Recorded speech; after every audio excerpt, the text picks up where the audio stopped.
నమస్కారం. ఈరోజు చాలా విశిష్టమైన రోజు.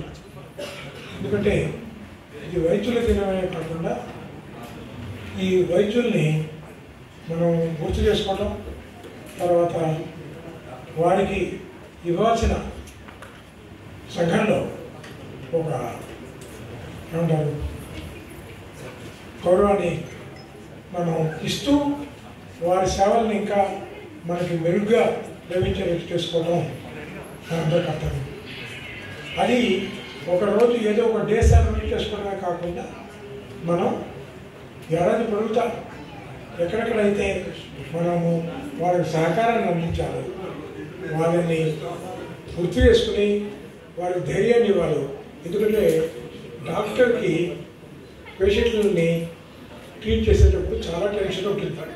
ఆ టెన్షన్ బయటికి రాదు. ఎందుకంటే చెప్పారనుకోండి, అది పేషెంట్కి బంధువులకి చాలా అర్థాన్ని కలుగు చేస్తుంది.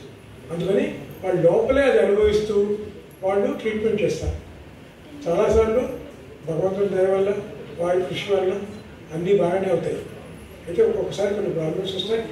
దాన్ని మనం సహృదయంతో అర్థం చేసుకొని వారికి మన సహకారం కూడా ఇవ్వాల్సిన అవసరం ఎంతో ఉందని నేను సభాముఖంగా అందరికీ మనవి చేస్తున్నాను.